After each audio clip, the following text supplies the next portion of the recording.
Hello and welcome to the Pro-Life Hour. This is Father Tom Lynch and I'm the President of Priests for Life Canada.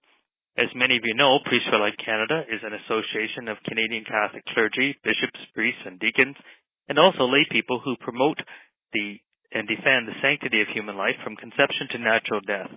We work to support, inform, and empower Catholic clergy to build a culture of life.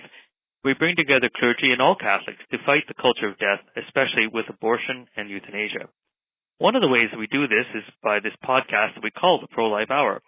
We began this podcast several years ago, but along with pretty well everything else over the last year or so, COVID has changed that as well, so we haven't been that active with it. However, with the beginning of this new year and new hope, as we're pulling out of the COVID pandemic, we are relaunching it, and we hope to post a monthly episode. It will be available on our website and our social media platforms.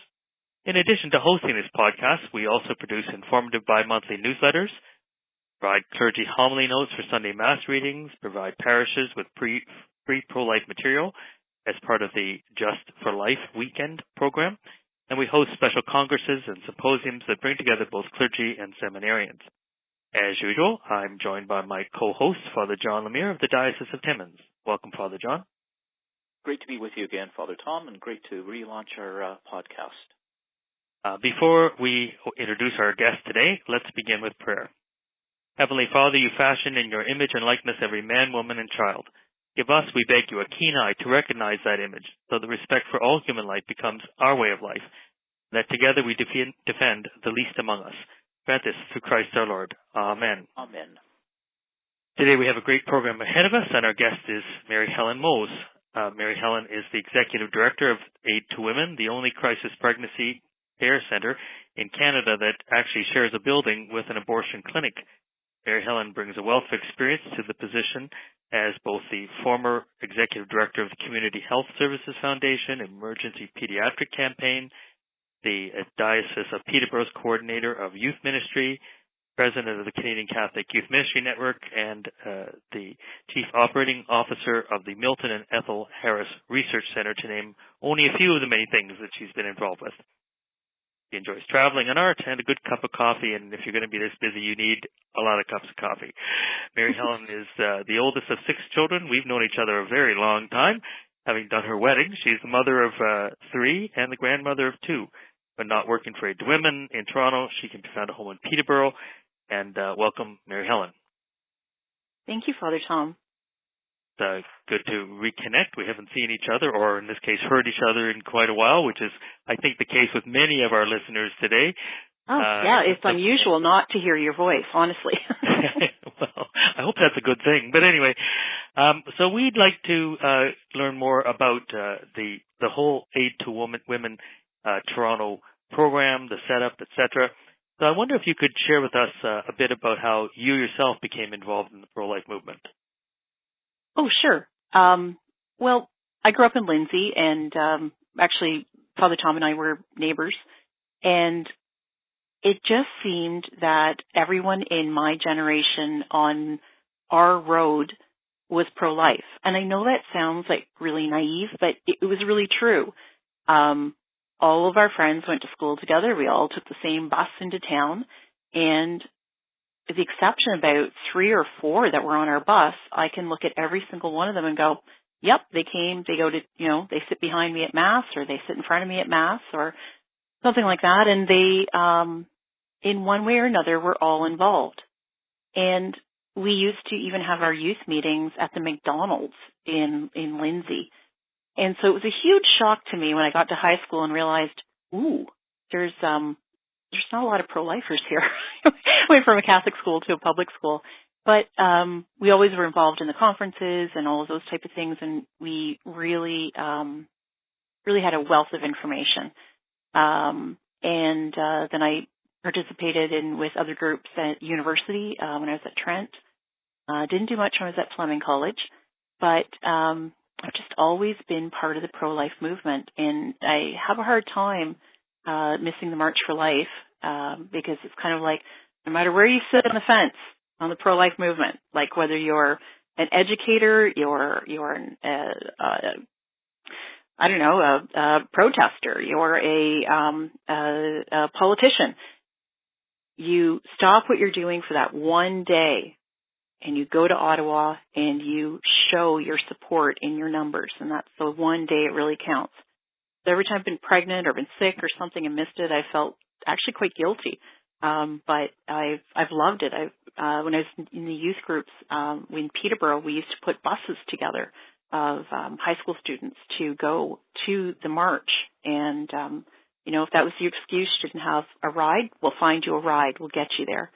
And I've always had that passion. It just didn't seem that there's any other path in life except to be pro-life. Pro-choice just never made sense. Well, certainly, Father John, perhaps if you can go over some of the particular history of aid to women with Mary Helen. Yes, we certainly know that aid to women has been part of the fabric of the pro-life movement for a number of years, actually dating back to 1984. And so perhaps you could just share with our listeners a little bit about how Aid to Women was founded and a little bit about its history over these last 36 years. Sure. So it started in 1980. It was incorporated, and it continued right to today. So it's a 32-year history easily.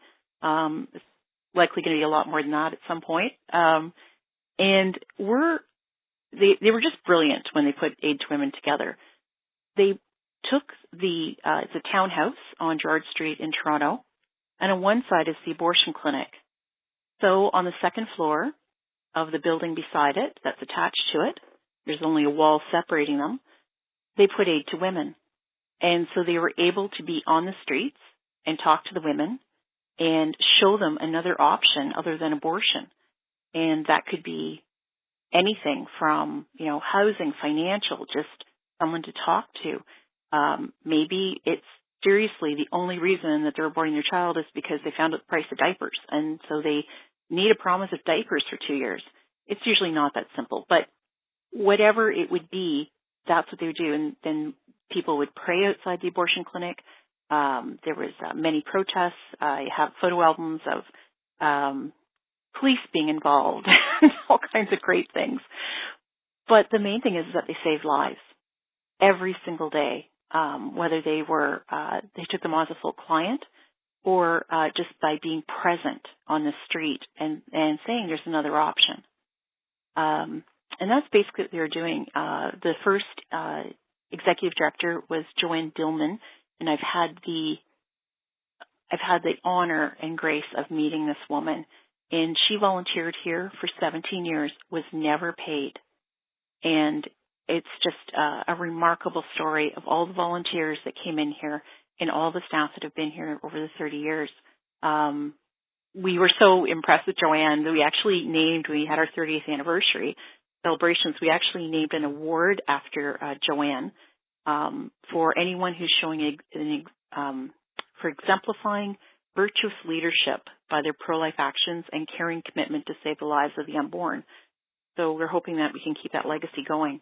What happened later, and this is still before I came, this is we all know the end of 2018, I believe it is. 2017.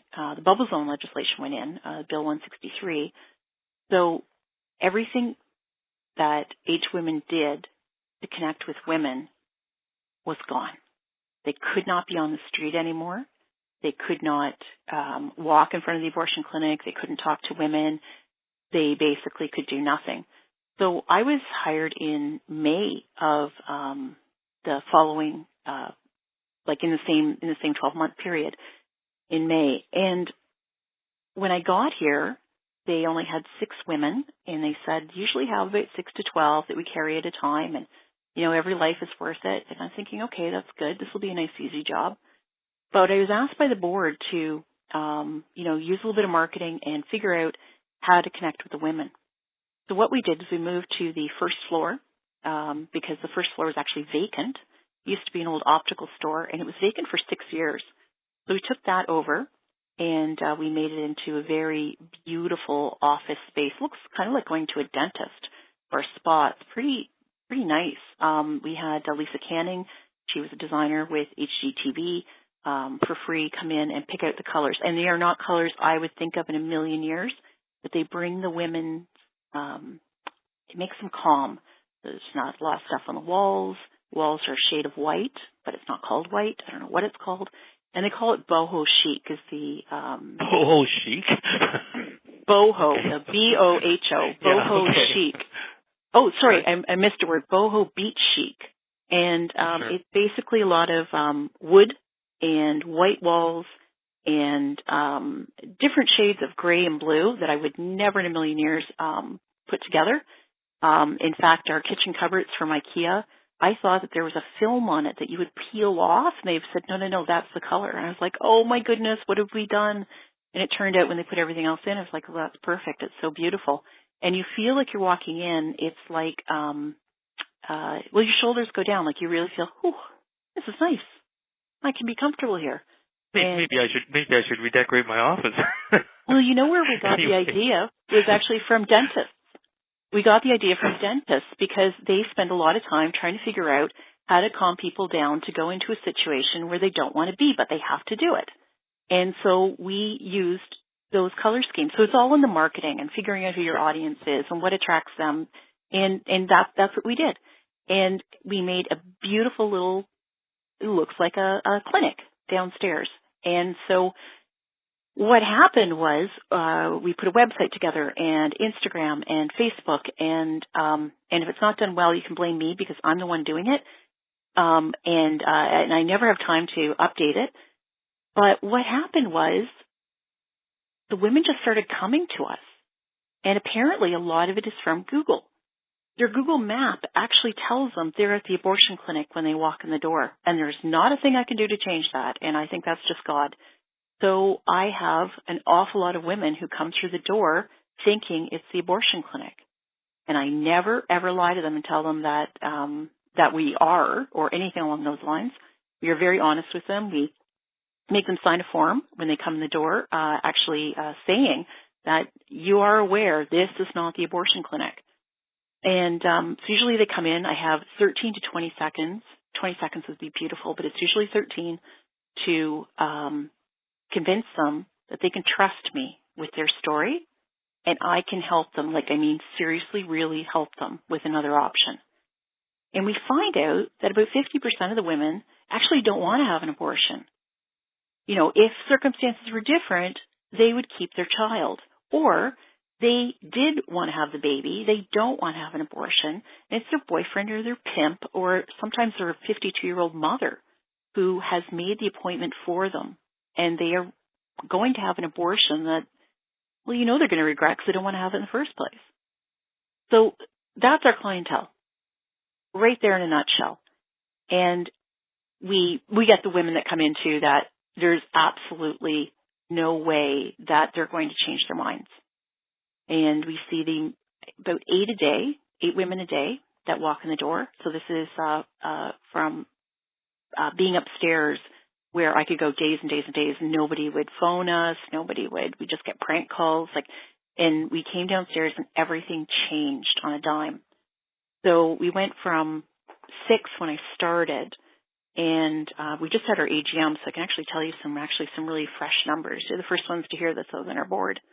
So last year to year end, March 31st, 2020, we had 63 women that we had as full-time clients, meaning that we made the commitment. We convinced 63 women to not abort their baby. And a lot of those struggles were seriously hard work, even having on-call social workers to call them at night because we're afraid they're going to change their mind and book another appointment in the morning. But 63 women that are either pregnant right this minute and we're confident will be giving birth to their child, or they did give birth to their child. And over half of them had appointments next door and missed the appointment because they walked in the wrong door. So we're quite excited about these numbers. 63 babies, when you're that's 2 kindergarten classrooms full of babies. They're full of children that we have saved from abortion that were already slated for an appointment. So if we have anybody else come that, let's say they want to have the baby, but they can't afford the baby, you know what? There are other organizations that can help them out, such as Birthright, Sisters of Life, the Pregnancy Care Center. Their Pregnancy Care Center has 4 locations in Toronto.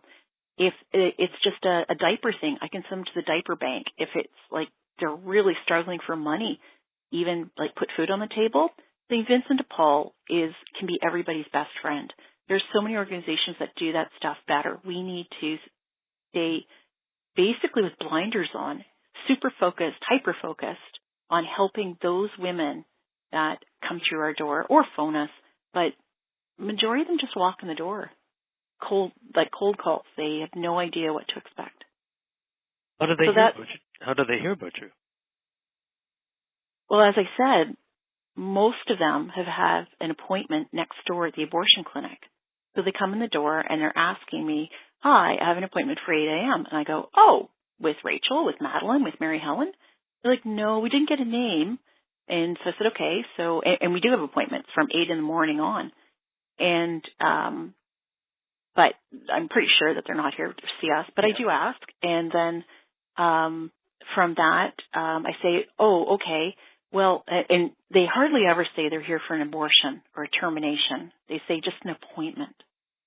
So I said, well, we don't have an opening. I say, no, I do have an opening right now, but I don't have an appointment at this moment. If you want to come back, what we do offer is pre-abortion counseling. Is there, you have and they go, oh, well, we have an appointment for an abortion. That's when it usually comes up. And I say, well, what doctor's ever on time? What's it going to hurt to talk for 5 minutes? It's free. And I said, we also do post-abortion counseling as well because so many women regret it. And that gives them pause. Like, you should see their face when I say they'll regret their abortion. Like, this is like pause or freak out. And so they do come back. I have never had to explain all the pro-life training I've had my entire life of how big a baby is and when the heartbeat starts and all that. I've never had to use. The women that usually say, yes, I will accept your services or I'll think about it or something, they've already looked all that up online. So whoever's out there doing all the education and all the politics, congratulations, because you're making my life so much easier. All those videos that are out there on the internet, people are watching them. They know exactly what an abortion is. And even the women who don't want to have the abortion, but they're saying they still have to. And like, it's the craziest reasons. Like, well, me and my partner, we're from India. We're getting married, huge wedding in 6 months' time or 9 months' time. And there's absolutely, we'll lose our entire family if we have a baby ahead of time. And yes, we know it's wrong and we're going to have to live with that for the rest of our lives.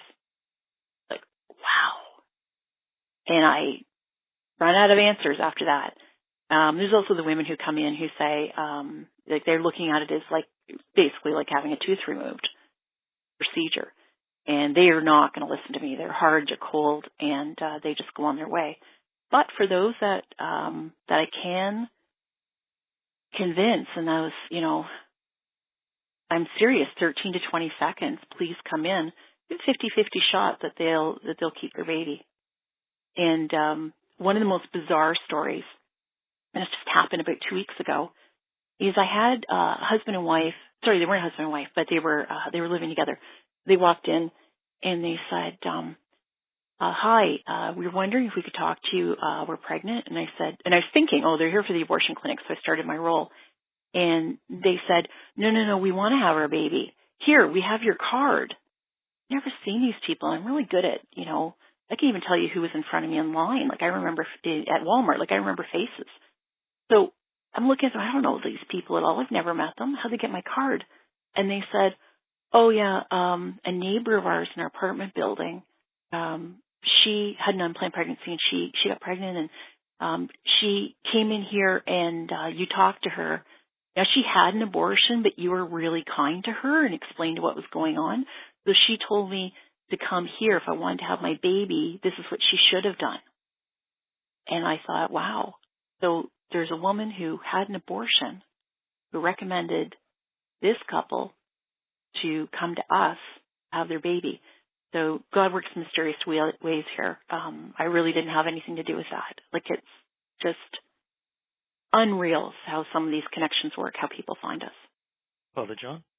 Well, it certainly sounds like, since the founding of Aid to Women, that God's providence has been there. I mean, being the only place right beside an abortion clinic, operating all of those years before the bubble zone of being able to be face-to-face, and now moving downstairs and having all of these people show up at the wrong door, certainly is the hand of God at work in the midst of what's happening. And the stories of 63 babies this past year that have been saved by you and your volunteers is just such a good news story. Are you able to share one or two other stories, understanding that you have to respect confidentiality, but just to give our listeners a general sketch of some of the work that you do with these women, with these families, and how you outreach to them and how you've been able to help them? Sure. So I have one good news story. These things are surprises to me, that a woman can go to her doctor at 10 o'clock in the morning, find out she's pregnant. She gets a list of places that she can terminate her baby, and she's out the door, and calls from her phone to make an appointment for an abortion the same day. And the abortion clinic beside us actually advertises they can do same-day services. It's just unreal. In any case, we had a woman who, I used the keywords in Google. One of them was abortion. So we do get some of those calls. Sorry, I just have all of my stuff from the AGM in front of me. Actually, 85,644 people actually looked for us using Google. 124 of them asked for directions. 772 went to our website, and 172 called us just from a Google listing. So anyway, that lady came in the door, and she wanted to have an abortion, but I actually didn't realize that. I thought she was here, honestly, for counseling, that I'm pregnant, and I said, oh, okay, so you want to talk about that? She said, yes. So I brought her to the back, but what she thought she was having was the, just basically the registration before you walk in and have the abortion. So it was almost like a walk-in clinic she thought she was going to. So I had her there, and I realized she hadn't told anybody. She thought she was doing the rest of the world a favor by having the abortion. Her dad raised her, and she's in her mid-20s, and she's got a job, and she has a partner, but they're not married. They hadn't talked about ever having a baby. They just weren't there yet. They weren't even talking about marriage. And he's an entrepreneur, and he just got his business off the ground. And it's just like she's thinking, this is the wrong time for everybody. I'll just do everybody a favor, and I'll abort the baby. This is my fault. I should have been more careful, when I got pregnant. And I really can't lose my dad. So we got her to pause and just think about it. I don't have to have an abortion today. It could be tomorrow. It can be a couple of weeks from now. It can be, months from now. Really rather you didn't, but have you thought about all this? And that is one of the times that I did use all those beautiful things I learned before about the size of the baby and when the heartbeat starts and when brainwave activities start and when they start kicking and sucking their thumb and all these beautiful things. And because I was actually congratulating her on the pregnancy, I didn't know she wanted to abort the baby. So anyway, called her that night. I put a social worker, we have an on-call social worker that I use sometimes, and she called her about 7:30 that night and just wanted to talk to her again and make sure that, she's okay with her decision and everything. She goes, oh, well, I decided to call my partner. I talked to my partner about it. She goes, oh, how'd that go? And she said, wow, he was really in shock. And she said, well, you're still thinking about an abortion? I was like, well, we're just thinking about it. We're just thinking about it. We'll talk to you tomorrow. And then we didn't hear from her, and I thought, oh, wow, we've lost her. And she's ghosting me. She's not returning my calls. And didn't know what was going to happen. And it turned out she went and told her dad. And her dad said, instead of, disowning her and being really upset, said, I always wanted to be a grandfather. And then her partner said, you know what? The reason I didn't say let's do it is because I wanted to go out and get a ring for you. We should have got married years ago. Let's have the baby. Let's start our family now. It's meant to be. So a baby almost got aborted that actually was being brought into one of the most loving homes I've ever seen. They had so many baby showers. They had so many friends and stuff that they donated like seconds and thirds of strollers and all of that type of stuff to us. So she was a client, but not for very long because she really didn't need us financially or emotionally anymore. We're just really happy with that story. So she was kind of a client for a while, and then she was gone again after she had her baby because she didn't need us anymore. But most of them stay on until they're 2 years old. And so another story, and this is not her real name, but we're going to call her Victoria. During COVID, I really saw the strength of some of our women. And so what we do is every month we check in with them. And, some of them are really struggling. And so we've made that really strong commitment. We're going to help you until this baby's 2 years old, not just till birth, but till 2 years old. So I was calling around and finding out what they needed. And it was during the lockdown, and I had no volunteers. And I don't think legally I could have even had volunteers in here. So I was asking him, tell me honestly what you need, and I will source it and I will find it. So I was just doing one client at a time. So one day at a time, because that's all I could do. And I phoned Victoria and she goes, so you know what? I don't think I need anything. I said, what are you talking about? Your little guy, Brad, he's only 2 years old. And he's not 2 years old yet. He's only 18 months. And she goes, well, the thing is that, I've got a part-time job and I'm going to school and I've got him into that great daycare that you guys recommended. And I think I'm going to be okay. I'm all right. And I couldn't believe it. And so when her little baby boy turned 2, we call it graduating out, we were so proud of her. She didn't know she could even be a mom. And here she is, a mom who made it. She's got a little apartment. She's got it decorated the way she wants. She's raising a little boy who is such a little gentleman. He shakes your hand when you come up to him. He's only 2 years old. He's just so adorable. And so those are my good news stories.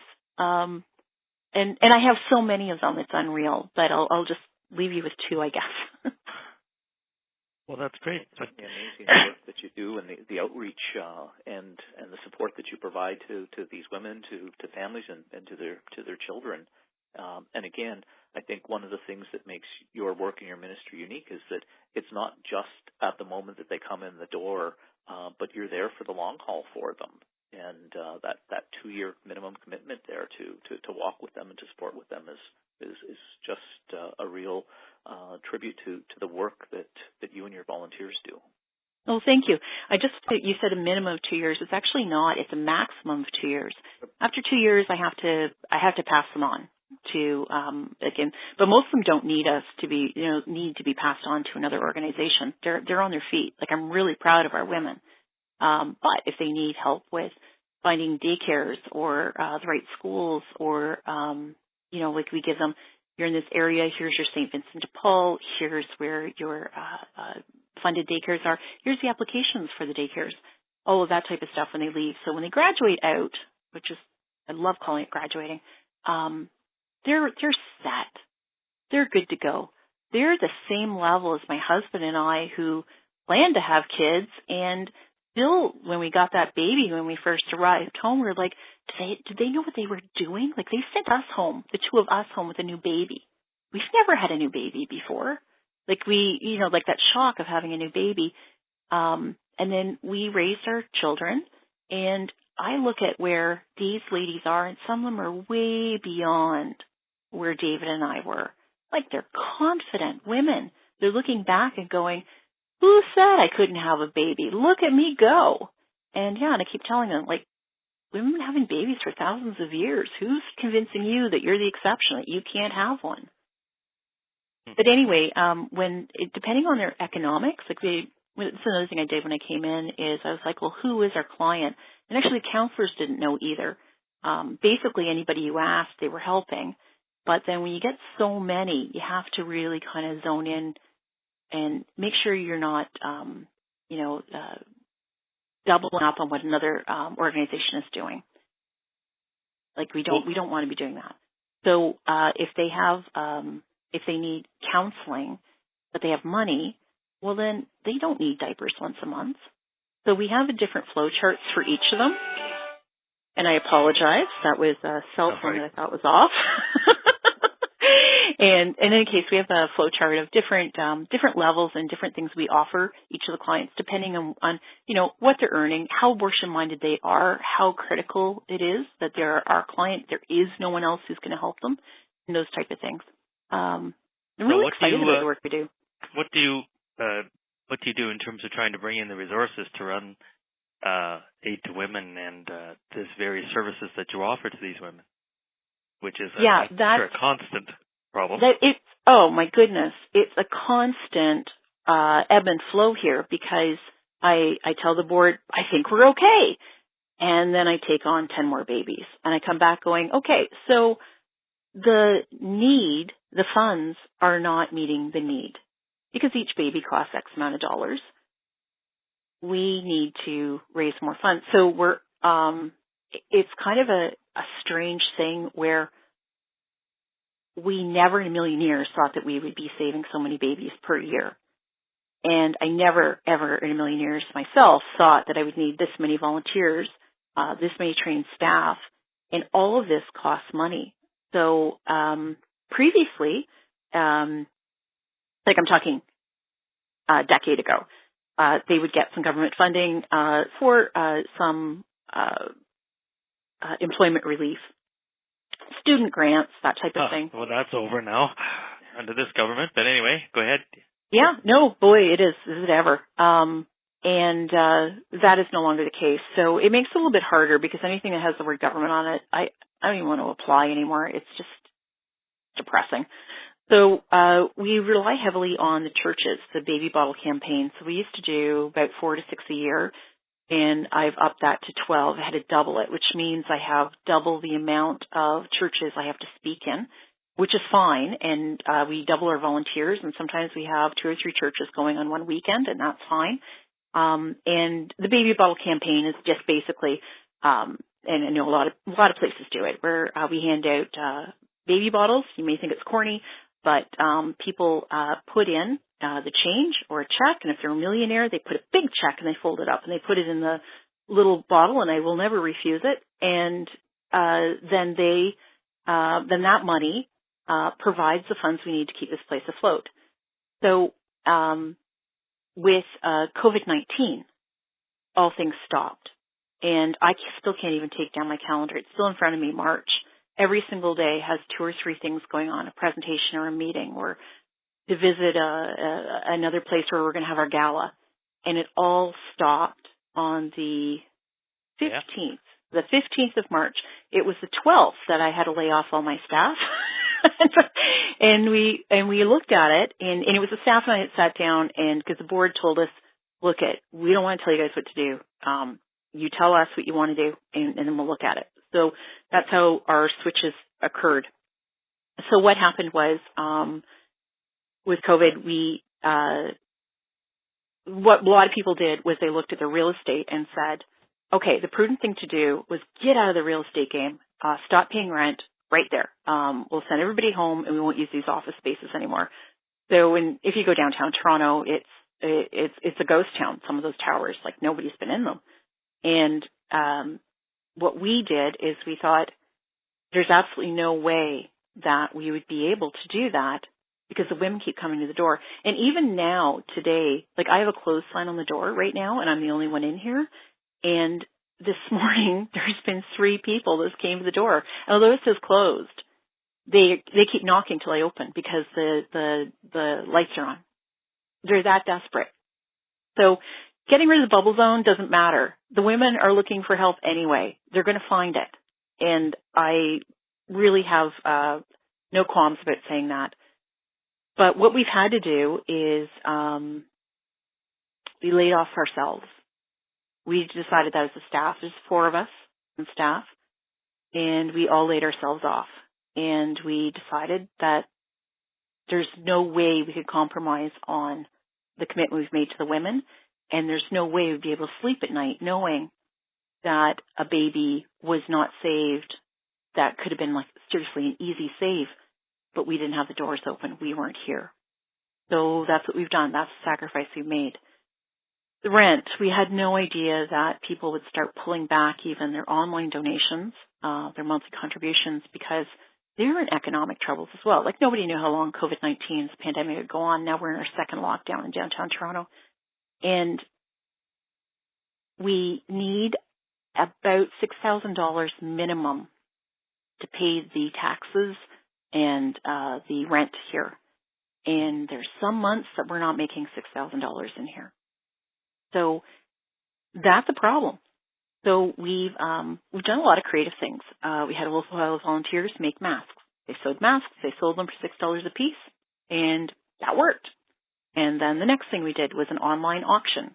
And we had artists from all over Canada, including he's a fabulous photographer, Bishop Hansen, from the Mackenzie Fort Smith, I guess that's Yellowknife, send in prints of beautiful Arctic scenes of the North. And we auctioned all that off. Okay, got through another month. And this month, we're actually selling a baby calendar.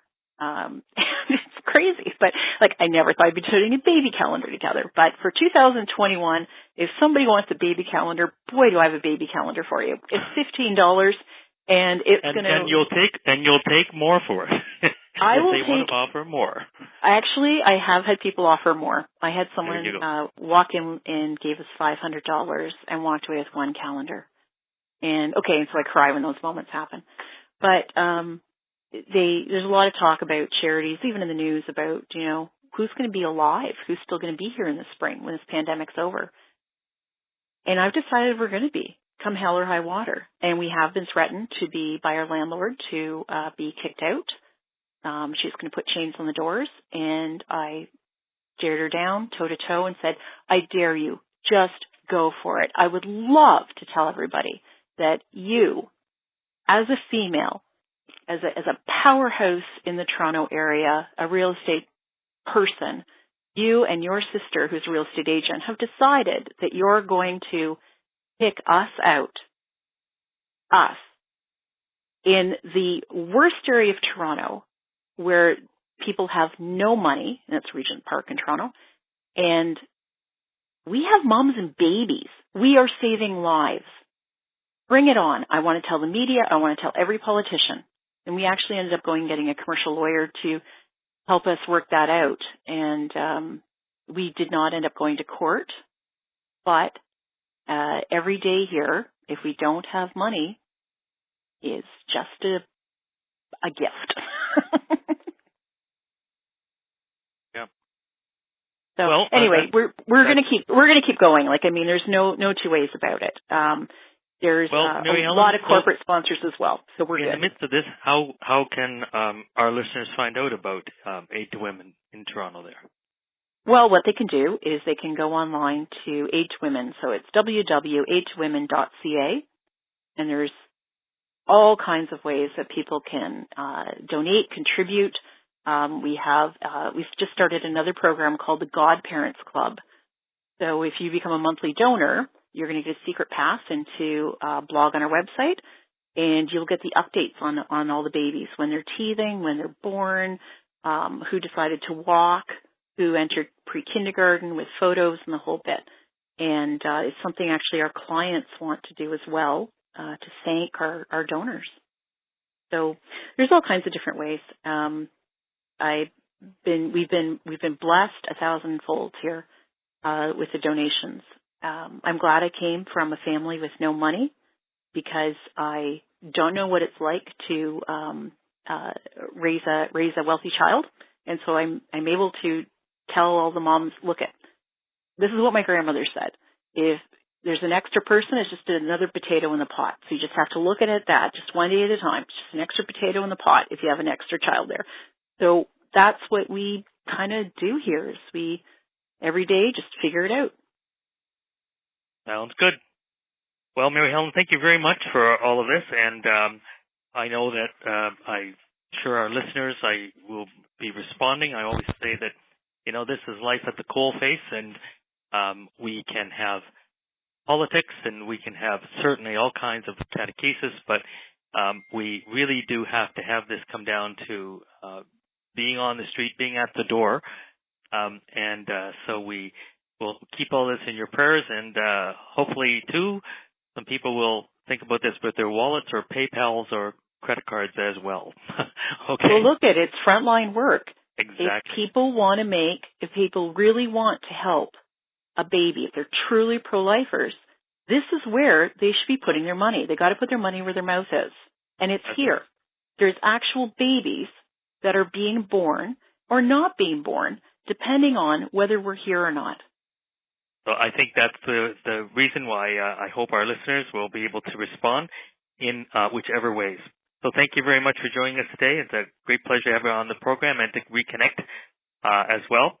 So I know that we wish God's continued blessing on all your important work. So thank you very much for that. Oh, thank you very much, both of you, for the interview. It's been lovely. So for all of our listeners, excuse me, I want to make you aware that supporting Priests for Life Canada is open to everyone, clergy and laity alike. Because we're not underwritten by any organizations, we rely on the generosity of all Catholics. Please consider donating to Priests for Life Canada today. We certainly try to support many other initiatives across the country as well. If you wish to donate, you can do so on our website at priestsforlifecanada.com. That's one word, Priests for Life Canada. Excuse me, or by calling us toll free at 1-888-300-2007. That's 1-888-300-2007. Priests for Life Canada is a registered charity, and as such, we issue annual charitable tax receipts for all donations. And we'd also like to send you our newsletter that we send out about 6 times a year. We'll keep you informed about our pro-life issues all across the country. So we'll end our podcast today with a prayer. God of power and might, wisdom and justice, through you with all authority is rightly administered, laws are enacted, and judgment is decreed. Assist with your spirit of counsel, fortitude, and grace the leaders of our nation. May they always seek the ways of righteousness, justice, and mercy. Grant that they may be enabled by your powerful protection to lead our country in honesty and integrity. We ask this through Christ our Lord. Amen. This concludes our session for today, and I'd like to, as well, always thank our co-host, Father John, and we would like to thank our listeners and supporters, that is you, for tuning in. So please check us out on Facebook, Twitter, and visit our website at priestsforlifecanada.com for all the latest pro-life news and information, as well as access to other podcasts. Until next time, God bless.